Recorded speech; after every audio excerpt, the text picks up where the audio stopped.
A young lass of perhaps 7 to 10 years of age, whose name is quite forgotten, pursed her lips as she eyed her pair of pippin trees, searching for a piece ripe for plucking that would not involve climbing along the trunk, nor upon any nearby object to secure such a prize. She was forbidden at least once per day, twice on Sundays, to climb her trees, that she may not tear or sully her frock for all love. Such an act would condemn her to an old pair of her brother's trousers presently outgrown in want of repair, and thought little of there being a garden to tend, a cottage to clean, a bit of weaving here and there, though such an occupation was presently a wheezing old grampus, as were the few folks left haunting it, and for the part of her father, paradoxically, steady tailoring work to pursue, he being one of 9 tailors in their binary village of Woodbridge and Hedgely, where a few more would be welcome. Alas, a thrice of pippins she did procure with but the smallest jumps, those being in her mind negotiable. One for her mother, who, despite constantly making sour about her frock, allowed her some roaming distance, well enough for the potential destruction of her handsomely stitched exterior, one to be shared among her brothers, and one for the present, as a curious event was unfolding this day across the yard that separated her trees from the home of their new and rightful owner, Mr. Thomas Winter, bachelor of independent means. It was inevitable that Mr. Winter would finally move into his property, having spent extraordinary sums renovating this farmhouse over the summer, more than such a house or any in either of the towns or all of England could recommend, and it looked apparent that both he and his little neighbour would have satisfaction at present.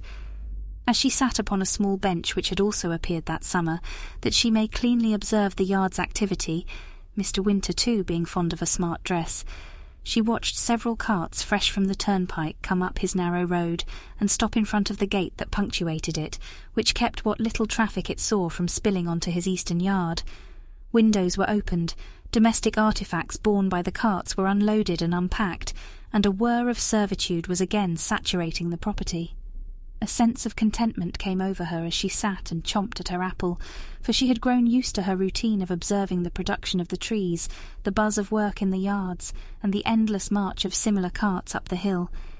It had indeed been weeks since most of the construction had been completed, and save for the occasional thing such as the replacement of a water pump in the yard, the property had in the interim been in a state of dreary quietness. Momentarily she cranked her neck southward down Mr. Winter's backyard, a small agrarian field that extended 300 feet gradually down the hill from his home, open to the possibility of her mother's voice retrieving her for dinner.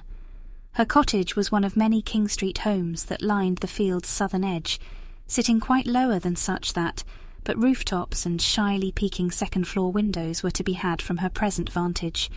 Beyond these rose another hill, not quite as tall as Mr. Winter's, which kept a field for a belly and woodland for a ridge, currently in the first stage of autumn dressing. Such a scene was not uncommon to the little girl, nor anyone else she knew, for both the town and surrounding farmland existed thusly on rolling hill that defined their particular plot on England's greatest isle. Hearing no call, she took a few more bites and snapped directly back to the upper yard's commotion. She was in fact anxious to see the workings of one of the odder contraptions that had been affixed to the property. Sure, Mr. Winter had installed a grand kitchen and scullery to the eastern end of the home, balancing such with a study of similar proportion to its western side, which had shaped the home into the form of a letter H, the entire affair plated with the self-same golden brickwork that defined the appearance of most of the local structures. Further, he had given the attic 3 large gables overlooking his southern field, as well as a couple on the northern side, that its occupants, the servants, could keep watch for visitors upon the road below, and there were all manner of delights added that would have been common to that of a much grander estate, from wainscot to a kitchen stove that kept hot water on tap. Certainly those observing the comings and goings of these furnishings alongside the joiners, bricklayers, and the like, all believed the fellow derived from such a place.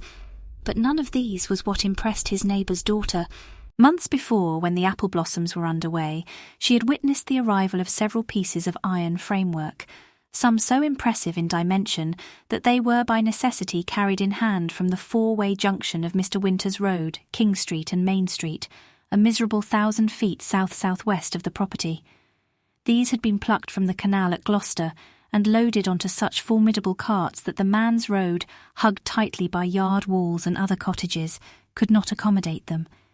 Even more queer were long iron pipes of various diameters, whose lengths could, not unsurprisingly, satisfy that of a gentleman's parlour, which came alongside a device that appeared quite similar to a stove, were it of no concern for it to be delivered to the home's interior. This object was instead fitted inside a small brick chimney house, sunk a few feet into the southern yard some 30 paces from the main building, which was thusly attached to a long wall of the self-same material that coincidentally ran almost 30 paces east to west, and was as tall as a man. Indeed, this odd construction sullied the yard, committed those in Mr. Winter's study to an unfanciful view, and the chimney rose so proudly that it regretfully competed with his second floor. Perhaps these fellows are of a silent, wicked humour, she had speculated, during the laying of the wall, as it had become apparent that its height was to exceed that of the others it was eventually joined to, forming a rectangular box of some 15 paces north to south. She had waited in vain for those other 3 walls to catch up their northerly brother, that the box would become a proper house, yet as soon as 2 or 3 feet had been accomplished, the workers left off in mute delight. Her mother took complaints on this subject, and an appeal to her father to instruct the brickmen of the homogeneous nature of wall dimensions regarding those of dwellings was only met with a kind but stern warning not to trouble the workers. She did as her father asked, and in return they too were no trouble. Not long after the structure's mortar had dried, were tall, robust wooden framing members bolted onto the dwarfish walls, and extraordinarily the iron framework from London was integrated between these. Oh, how her heart had leapt when those grand trusses she had watched come up the hill were placed atop the structure and married to the ridge member, excelling the properness of the home's form, for then it did to everyone's relief resemble that of a home, and oh, how her arms and legs had shook as panes of glass were fitted between the fine, criss-crossing iron bars which overwhelmed the entire affair, that not only did windows exist where they should have, but they did too where they should have not. Glass walls climbed the iron skeleton and tilted inward toward the ridge. It was indeed impossible for an external observer to reckon what was an awning window hinged near the summit of the structure and attached to a mechanical crank, and what was just a plain, stationary piece of glazed roof. Despite this, there were many unsolicited attempts at discerning the workings of the glass-house, for just as the workers had completed several rows of bars and glazing, such started to rightly draw attention from the inhabitants of the nearby cottages. Very few in the twin villages, not quite 1,100 souls, had ever seen such a wild abandon of ostentatious glazing, and by the term very few it is understood that this is to mean less than 2. A few neighbours had been seen by the lass to take leave of their backyard plots, bravely step onto Mr. Winter's southern field, and walk a ways up the hill to gather a more resolved look. They were pleased to joke, she had found, at the taxes concerning windows, bricks, and glass, that the young gentleman would suffer. They were not so courageous, however, a few days later, when Mr. Winter had himself briefly appeared to inspect his new study and oversee the installation of his pipes in the glass-house, and again it was solely to the lot of his young observer to record the event. Through the open door, she had clearly seen the main pipe spring out of the whitewashed northern brick wall and fork into 2 smaller pipes of opposite direction, who ran rather tall but parallel to the ground through the perimeter of the home. Yet upon reaching the door's frame, they then bent 90 degrees and pierced through such on either side, and just as they had uncommonly protruded the outer facing, they then immediately turned downward until the ground was found, at which point they re-entered the building, snaked along the floor on a path that mimicked their upper counterparts, and crept back into the wall near their place of origination. They will be cooled by the outside air as they come through here, Mr. Winter had explained to another gentleman recording the affair by means of journal and pen, thus instantly augmenting the water's specific gravity, boosting the motive power of the system, for as I've already explained, it is the difference in the weight of the water in the descending pipe with respect to that in the boiler which is responsible for its motion. The scribe, a young fellow, perhaps an apprentice like her father's, had looked a bit lost at this, and after a short pause had came out with, "Oh, sir, you do not find that the hotter, less dense water in the boiler will expand, and in so doing rise above the height of the descending pipe's column, its weight eventually overtaking that of the latter pipes?"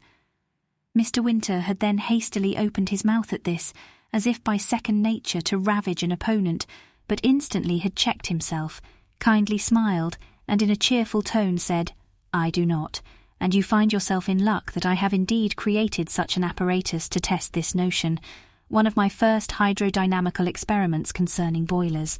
Observe a cylinder A, our boiler, attached to a cylinder B, our descending pipe, the two connected by two parallel pipes, C, the upper, and D, the lower, thus creating a perfect square-shaped apparatus.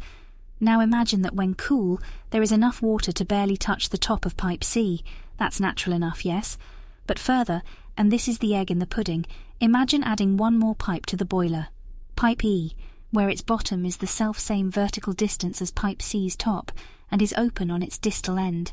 Do you gather that because of pipe E's existence, the water of the apparatus may never rise above the top of pipe C?" The lad, though he was adjudicating his ink-pot's awkward position, which had come to be secondary to his furious dipping, agreed that pipe E would indeed limit the height of the water. "Well then, I'm happy to reveal that circulation does occur in such case. You've smoked the experiment?" he had asked, as he mildly furrowed his brow at the fellow's rather skewed drawing of his experiment. "Then let us take our measurements.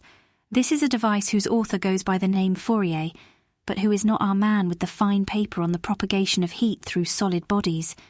The device, some sort of thermometer that Mr. Winter had placed on his pipes here and there whilst his boy scribbled away, was an object of regret for their attentive observer, for she was every bit as prolific at cataloguing the minute details of the glass-house and yard as they, but had never gotten a credible look at it.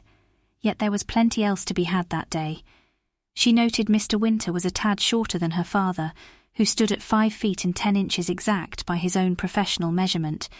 Yet unlike the tailor, he cared little for a waistcoat, and much less for a proper jacket. Indeed, the gentleman was quite content to run about in shirt-sleeves, as if he were a common agricultural labourer capitulating to a hot day. She considered him fairly handsome, with a face of sensible proportions, unattended hair of russet licks and waves, kind eyes of similar colour, and a youthful but able frame which suffered the occasional want of dinner, the man being ambitious in the accomplishment of thought at the expense of all else. And that, among other things, he had on occasion snuck a few looks at her, sitting quietly upon her little bench, curious, no doubt, about the beneficiary of the object, for he too, at that age, and many after, was an astute and fervent gazer of the workings of nature and the world of man.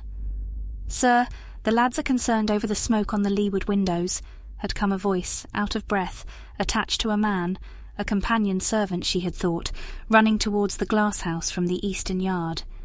"They are only concerned for the third-floor draperies, which the smoke may leach to and spoil so early in their hanging." The servant's master had then watched the smoke from his stunted chimney, which had transiently blown towards the house, and said, "All right then, Jack, have the windows closed for now, for it is nearly dusk and we are almost done with our recordings, and tell them they needn't fret, as by the time our apparatus is truly necessary, the windows will have then been long shut for the colder seasons." But such was then, and now that the nights were in fact starting to chill, and Mr. Winter had come with a more static design, she pulled her mind back to the present, intent on seeing the full utility of the glass-house directly. Upon each venturing to the yard by a servant or otherwise, she would prematurely triumph, then die as the glass-house was overlooked, water was pumped, firewood was stacked outside the scullery, and the fellow whom Mr. Winter referred to as Jack introduced a young maid to the yard. "This line of wood," he instructed, gesturing towards the eastern yard's long march of trees, which started 300 yards north of the property and travelled all the way down the southern field until reaching King Street, "is the division between the property and that which is attributed to the Huxley farmhouse at the northern edge of it. You will note that down its middle there is a small stream, the product of a spring that occurs also at that northern edge. Were the pump ever to quit us, we would have no want of water." Alas, the time came when the long overdue master of the property did make an appearance in his southern yard, leading a train of tables and large jars carried by footmen to the glass-house. Great care was asked for and granted concerning the glazing and the pipes as the train's bounty was placed inside. These implements were not so smart, certainly nothing like the finer pieces impregnating the main house. Quite so, Their shoddiness was a disappointment to her, who on occasion had fancied the glasshouse as sort of an observatory, that a party of guests could look out over the yard, the hill yonder, the eastern wood and its 2 brotherly apple trees in the structure's warm confines, as its pipes blared their heat. A rich gentleman like Mr. Winter, though he was not so proud as to refuse to help carry a table through the home's door, surely would not entertain so low as these base objects. Instructions were given that the jars would be filled fully with water. Some of the hinged windows mechanised by the iron cranks were tested.